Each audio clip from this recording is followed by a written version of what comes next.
You know, I want to especially thank the bell choir again, because that takes a lot of commitment to do, to go through all the music and the rehearsals and all of those. And I really mean this from the bottom of my heart. Thank you guys for doing it, because I think that God is tremendously honored by it.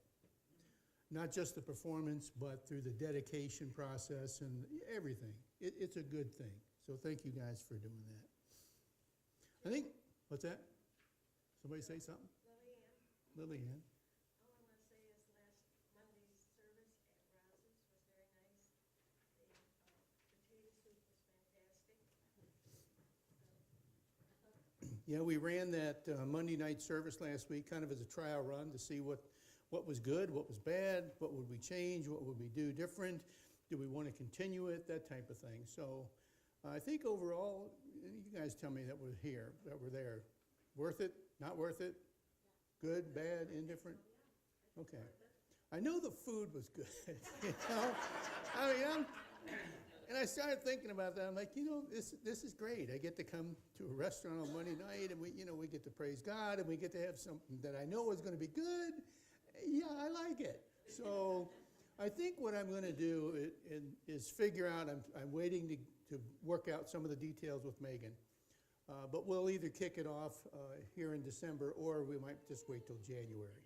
But I think that will take the place of the Monday night service that we were doing until I started the surgery stuff. So if you have other comments or questions about it or whatever, just let me know, because the more input I can get, the better we can make that experience for everybody. And we want to offer to everybody in the community, just a different option than coming to church on a Sunday morning. Let's face it, there's probably soccer things going on, and there's all kinds of stuff happening on Sunday mornings in the world anymore. So, and that's okay, because that's the world we live in, but we will carve out time to praise God. So we want to offer that to the community. I think last week I shared with you a couple of the things that I hate. One of them was I hate running out of gas. I hate running out of food. Does anybody remember what my biggest hate was? Yeah. I hate running out of the chicken wings on Super Bowl night, Yeah. I love those chicken wings, All of us can appreciate being without, being in a position where we don't have something, or we don't have not only the blessing part of the life of the life that we live here, but also what's it like to be without the necessities of life? What's it like to be without money? What's it like to be without food? What's it like to be without I know Colton, I'm right there with you, buddy.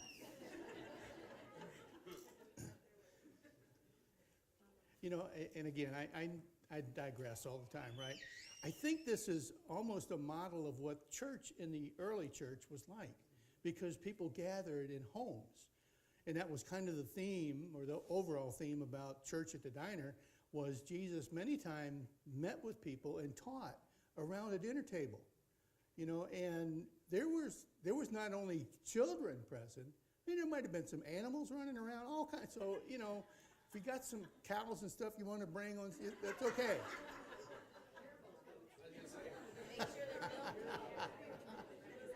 You guys are no fun. You know that? Yeah, you're right. There's too many animals here already. Anyway.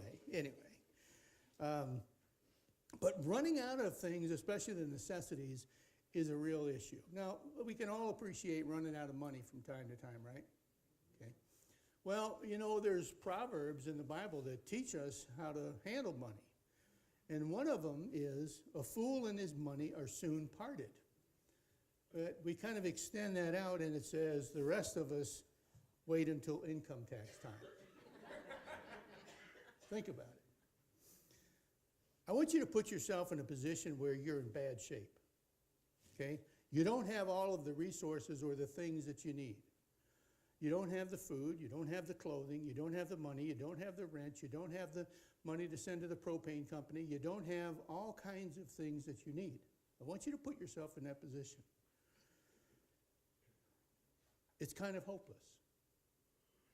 Now, we live in a society today, and we live in a community today, and as I look around the room, we all are in different places as far as the blessings that God has poured out on us, and we're just all in different places, aren't we? And that's okay, because as a Christian community, we come together and we share and we give and we acknowledge that and we give God the glory for it, and all that's wonderful. But I want you to put yourself emotionally in the position where you don't have something that's desperately needed, whether it's money, it's medical treatment, it's heat, food, gas, lights, whatever it was, because that would be the situation we're going to talk about from 2,000 years ago. We're going to look at a story from the Old Testament, one that has tremendous meaning in it.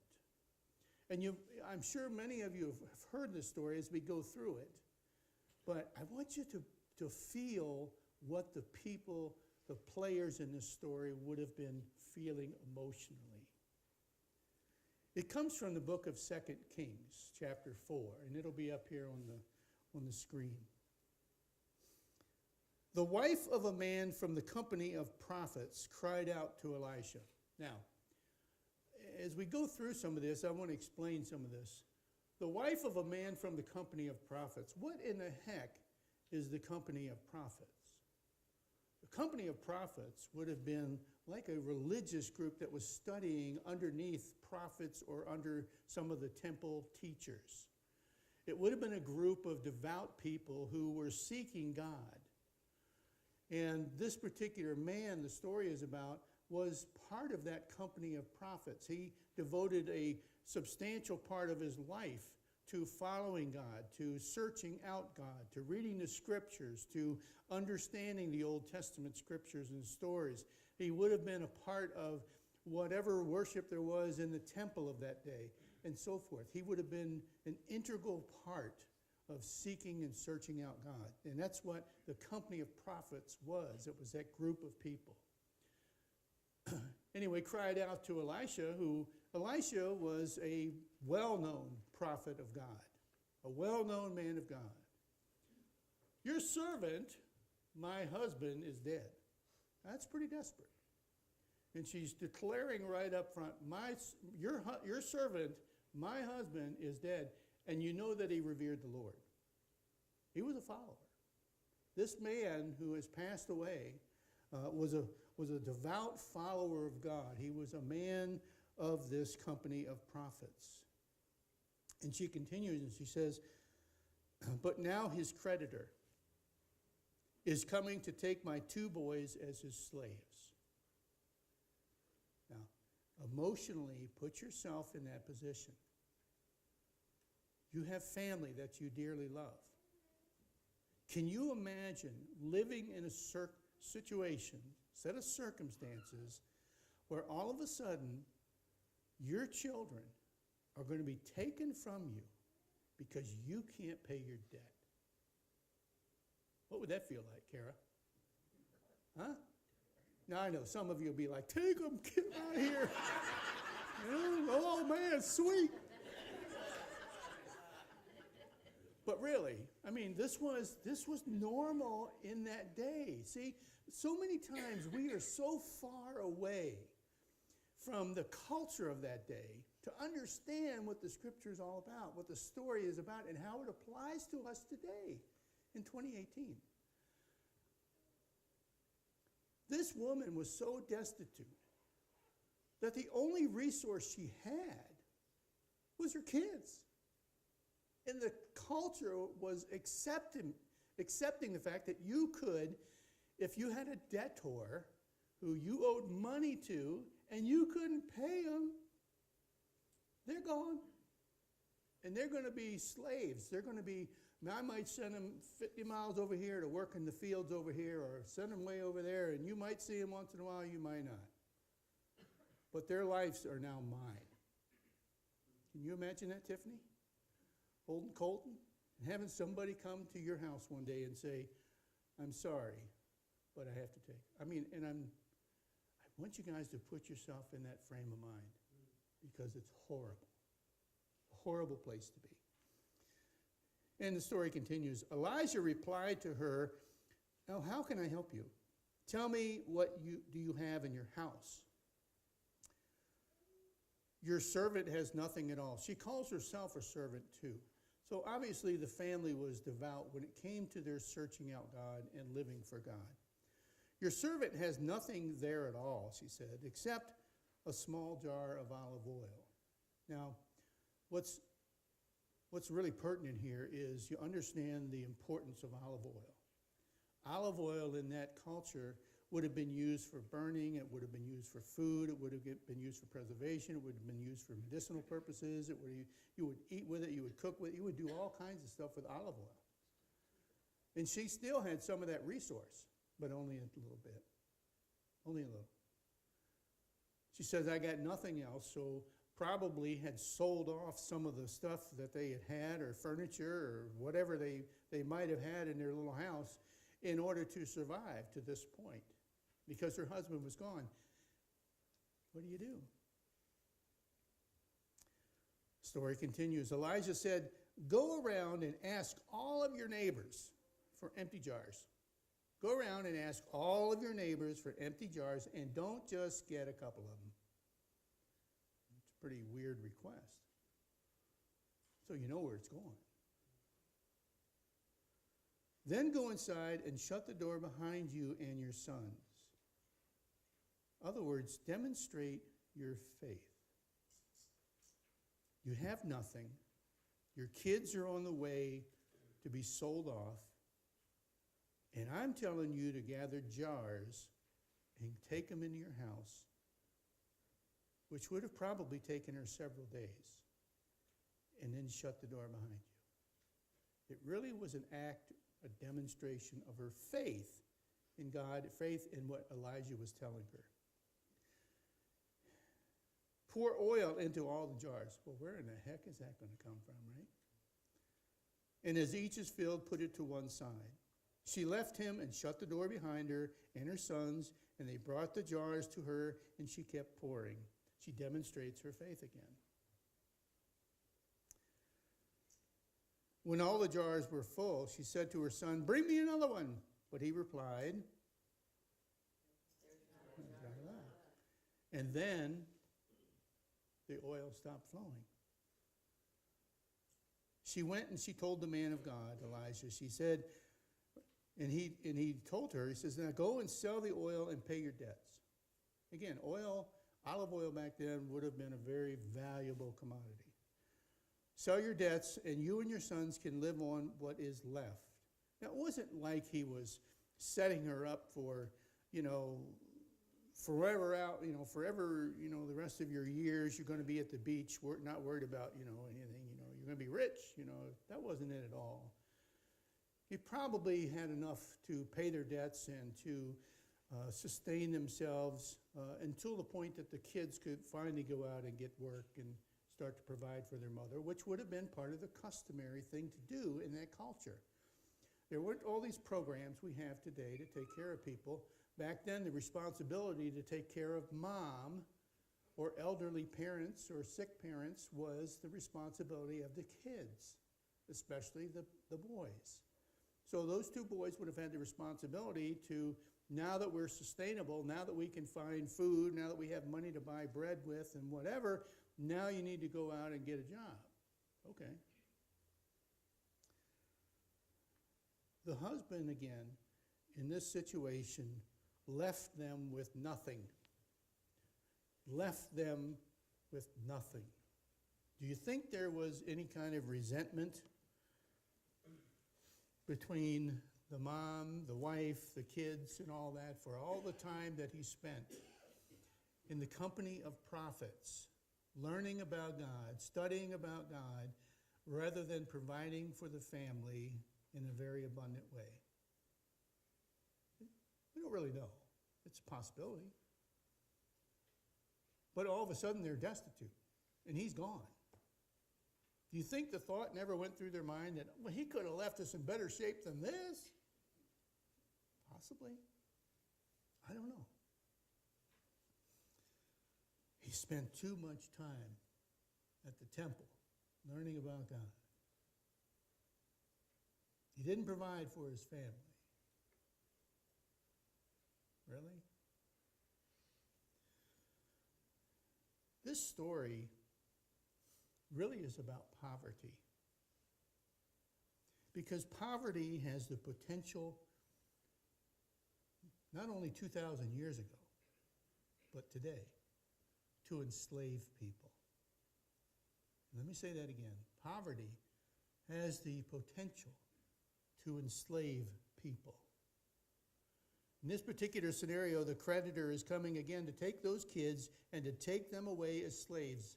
And we all know what that feels like, right? The fear that that would have generated, the anxiety that that would have generated in that family. Because you don't know what's going to happen. You don't know where you're going. You don't know what you're going to be told to do. You don't know nothing. All you know is you're going to be separated and told what to do because there is debt hanging over your head that you got to pay. I believe that much of the problems in the world today can be traced to poverty. Because I've learned that when people are dirt poor, they'll do just about anything to survive. And it's not just financially. Poverty comes in many, many, many different fashions. It might be emotional poverty, it might be spiritual, it might be physical, it might be monetary, it might be, poverty within the family or poverty within, your sense of morals. I mean, there's all kinds of poverties out there. But I have learned that people will do some of the craziest things when they emotionally feel like they're in poverty or that sense of desperation. Poverty has the potential, though, to drive people to really a two-pronged road, almost a Y in the road. If you're facing poverty or the desperation that comes with poverty, what do people do? What do? They either go and they do something that they might regret later or they might not be proud of today or tomorrow in order to survive, or they go to somewhere or someone where they think they can get help. People are emotionally facing poverty or financially facing poverty or with their health, they're facing that sense of just overwhelming poverty and desperation. They'll make choices. And people will go to wherever they can go to try and fix it themselves, or I need help. I go in this direction. This woman was in a spot of poverty, place of desperation. She cried out to the one person that she thought could help her. We don't know what other things she tried. We don't know if she or her kids tried other things. We don't really know, but we know that she calls herself a faithful, devout friend of God, follower of God, and we know that she went to a very well-known prophet of God named Elisha, and she told him what the situation was.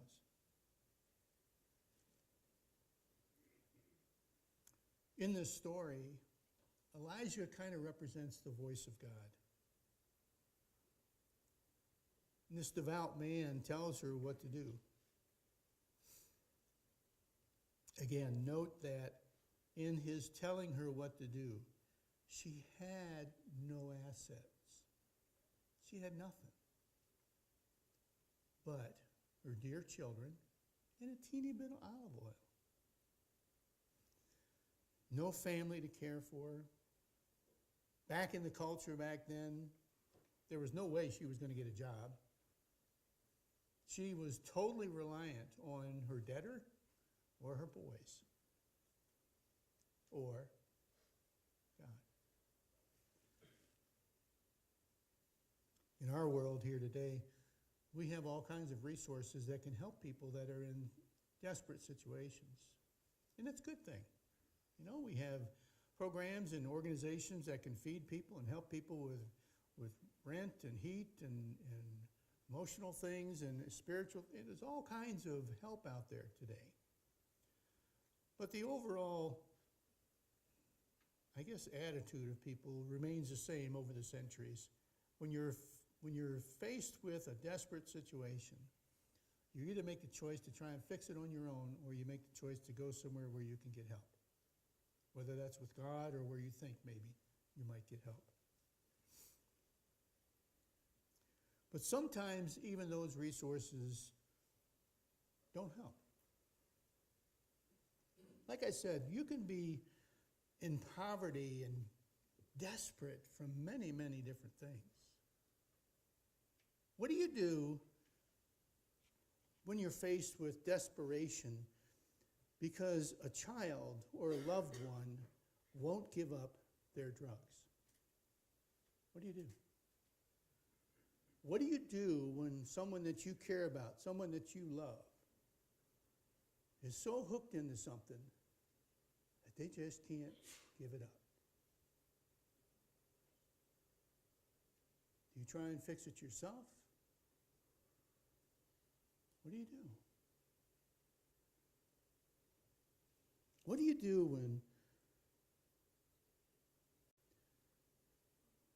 when poverty is brought on in your life, in a marriage, in a relationship with other people because of maybe infidelity or pornography or those types of things? What do you do? So you can become desperate in many different ways. Poverty exists in the human condition in many, many ways and depths. How do you get yourself out of this situation of poverty when really the problem is you can't let go of control? You can't let go. I got to do it my way. I can lie to myself and lie to everybody around me, and I can play this game and all, but it really is all about me. It's about me, and I'm going to control the situation. I'm going to do everything I can. What do you do when you can't let go? And the poverty and the desperation that creates.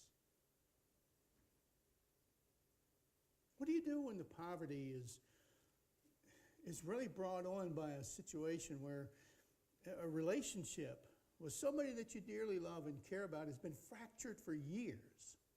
Years. And you can't seem to put it back together. What do you do?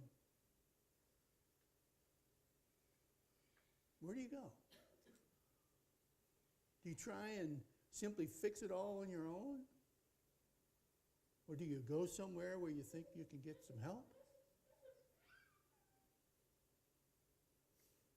What do you do when the desperation is caused because of gossip and slander? Oh, we like to talk about people sometimes, don't we? Sometimes we create our own problems. We're not always the victim.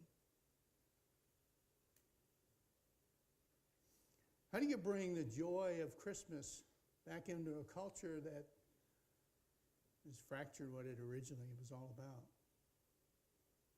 How do you bring the joy back? And that what we're celebrating is the birth of Christ, not just fun and food and fellowship and all the cool stuff we're going to get. What do you do? How do you revive it? How do you bring it back? How do you breathe life into it? How do you fix the desperation in your own heart when you know that you are here to be an agent for Christ? You're here to share the good news of salvation through the birth of Christ and the sacrifice of Christ on the cross. When you're here to bring that to other people and you don't know how to do it, or you try and do it and all you end up doing is chasing people away. You feel like I'm failing at it.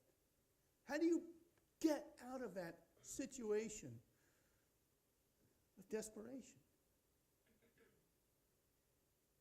Am I hitting any nails here, guys?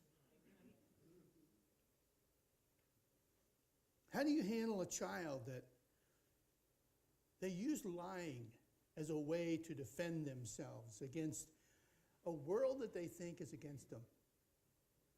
How do you do it? You see, poverty comes in so many different ways. We think immediately of poverty as being simply financial. It's not. It's not. Oh my gosh. No, poverty comes out of the heart. It becomes a burden on us when we don't know how to handle it. This widow that we're talking about today really, I think, exemplifies in a very positive way how to handle it. Now, I don't ever want anybody to get the idea that God is simply a genie in the sky, and if we rub his lamp well enough, we'll get what we want. That's not the deal. But this woman, first of all, she makes the choice to go where she believes she can get assistance, where she can get some help. She goes and she remains faithful to God, and she goes to a man of God and she says, here's my situation, as desperate as it is. She keeps the faith.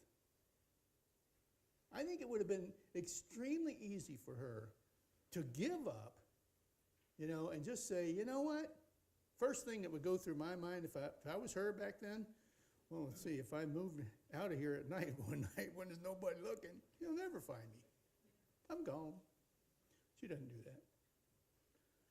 I'd have been like, man, my kids are more precious to me than the money I owe that dude, so I'm going to just sneak out when he's not looking. Probably cost him more money to find me than what I owe him, so he won't do that either, right? No. Instead, she remains faithful. We were kind of talking about that at 9 o'clock this morning. Remaining faithful to God, especially in the difficult times, is one of the ultimate Christian challenges, to be faithful. There's two scriptures I'm going to give you, and I want every single person here to write this down or pull out your phone and put it in your phone. I don't care what it is. But I want you guys to remember this. The first one comes from James 4, verse 2. James 4, 2, and the second one is Philippians 4, 6. James 4, 2, Philippians 4, 6. Here's what they say. First one is, you do not have because you don't ask. Think about it. What James is telling us here is you don't have things because you don't ask God. But to go along with that is also the image of this woman that we're talking about. If you have a faithful, trusting, loving relationship with God and you remain faithful, God takes great pleasure in rewarding his children. This is not, all you got to do is ask. Now, God, you're in a corner. You said that if I asked for that $1 million, I'd get it. Has anybody ever prayed for $1 million? I did once, I remember. Did you get it? No. No. I think it was a lottery ticket, actually. I think, God, if you really want, I don't know, that was a long time ago. But the point being that what James is saying here, that in faith, if you have a deep enough faith and relationship with God to accept what he allows, to accept his timing, to accept his ways and so forth, he takes great pleasure in providing the things that his children need. Now, I love that one because my deepest prayers, and I've told you all this before, is for my kids, that one day they would come to this wonderful abiding relationship with God. And I don't know, I can't read a person's heart, so I don't know where they're at, but I just know that I want that for my kids.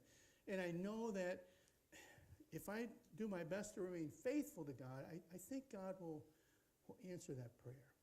Really do. And the second one from Philippians says, in everything by prayer and, what's the word? Pull it up. Supplication. What is supplication? Give it up. Give it up. In other words, in faith. Without your own understanding. In whatever way God chooses to answer. Without expecting anything. God says, in faith, if you offer by prayer and supplication with thanksgiving, thanking God, praising God. Now, this is not a formula. This is an attitude of heart. See, we always want to convert things to a formula. If I do this, and then I do that, and then I do this, then God's going to give me that. Man, that's what we think. I remember the first time I read this. That's exactly what I thought. Well, if I do things in this order, I'm home free, baby. But it doesn't work that way. Because the supplication part, the thanksgiving part, is that I need to be thankful enough to God for what he has provided to me, thankful enough for the relationship that I have, that I am so blessed. You know, God, I know you're going to answer in whatever way and timing you choose to do it is cool with me. Even if it means there's suffering along the way, that's fine. You see, God expects. There's many scriptures that we could go through, but I won't bore you with them. But God expects that you demonstrate your faith whenever you come before him with prayer and supplication. You need to demonstrate your faith to God. Why? So that it's not just a figment of your imagination. I think I got a relationship with Jesus because it's all about us, Jesus. But you don't know where you're at until it's tested. Never. Until it's tested. And this woman's faith that we're reading about was being tested, ultimately tested, with the life of her kids. Your maidservant has nothing in the house but a jar of oil. Why didn't she mention her kids? And two kids. That's what she was trying to protect. I don't think she was so worried about herself other than the fate of her children.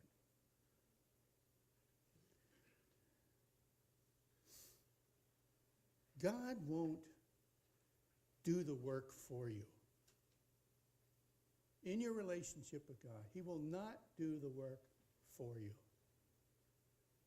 She still had to go to Elijah. She had to accept what Elijah taught her, told her. Just like you and I need to accept what God tells us in the many ways that he speaks. She also had to tell her sons, go and do this embarrassing task of asking for jars. Don't worry about why. You know, your neighbors, and get a lot of them, not just a few of them. Don't just, tackle this project haphazardly. No. Get lots of jars, and don't worry, that would have been an embarrassing thing for them to do in that world, in that culture, again. Because she would have been well known to have been very poor, and for her to boldly go out and say, hey, I need to borrow some jars, that would have been way out of character. Putting it all on the line. And then she also had to do what? She had to be obedient. She had to go in and close the door behind her and her sons and all the jars and the little bit of oil she's got and have enough faith to start pouring the thing. And then we know the rest of the story. Jars all filled up, and Elijah says, hey, now you can go and you can sell the oil and pay off your debts. Sell the oil and pay off your debts. What's the overall theme of this particular instant in this story? Is you went in and you closed the door, you filled up, you had faith enough in God, now you can go pay your debts. It's to trust God enough to let him get you out of trouble. And where do we find that? In the cross. That we trust God enough that he can get us out of trouble through his Son and through the sacrifice of Christ on the cross. It's pointing forward. This whole parable, if you will, this story is pointing forward to the birth of Jesus as well as to the sacrifice of Christ on the cross.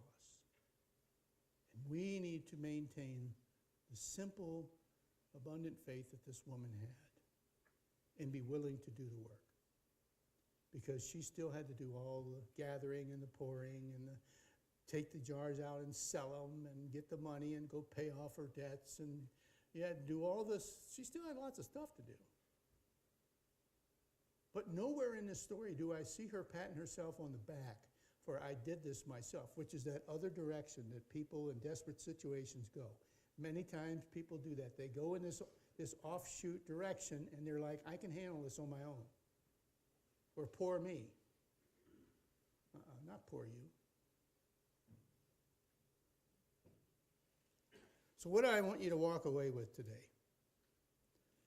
I want you to walk away with the knowledge that God is on your side. God's not a genie in the sky. But God is definitely on your side, and God will answer the prayers of his faithful children.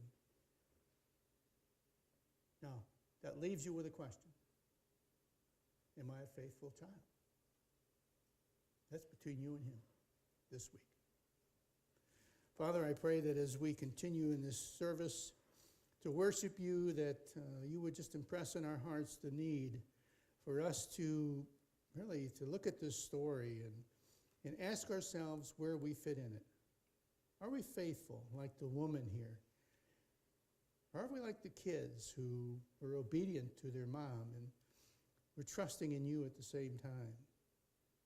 Lord, I don't know where we are, but we just all want our relationship with you to continue to grow in the love and the faith that we find through these images of the birth of Jesus coming forward. And it's in the name of Christ that we pray. Amen.